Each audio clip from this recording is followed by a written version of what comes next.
L'Apocalypse est un livre d'espérance. Or, pour bien des gens, apocalyptique signifie catastrophique.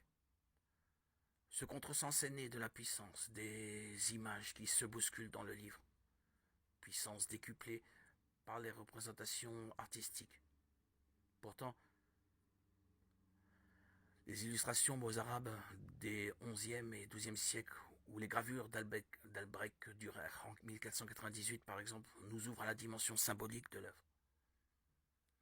Rédigé, pense-t-on, au tournant du 1er au 2e siècle de notre ère, l'ouvrage s'adresse à des chrétiens qui sont membres de communautés situées dans la région turque actuelle d'Izmir, Smyrne.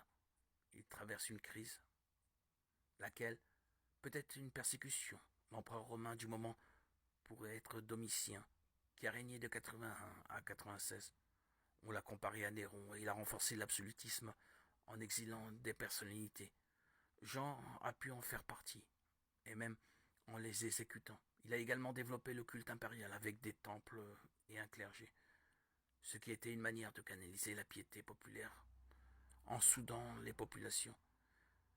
Des chrétiens n'ont-ils pas été tentés de s'accommoder de cet état de fait? Alors Jean hausse le ton. Il dénonce la politique et la religion impériale à la manière des anciens prophètes. Il veut surtout ranimer les chrétiens découragés et secouer les autres, ceux qui oublient que, depuis Pâques, des rapports nouveaux travaillent l'histoire humaine. D'où l'appel constant aux mots de leur foi. Ces visions, décrites dans l'Apocalypse, sont remplies d'éléments tirés de l'Ancien Testament, images pour dire la création, paroles de cantiques, références liturgiques, valeurs symboliques, des nombres et des couleurs. À lui soit toute la gloire et tous les honneurs. Gloire à Dieu au plus haut des cieux et paix sur la terre aux hommes qu'il aime.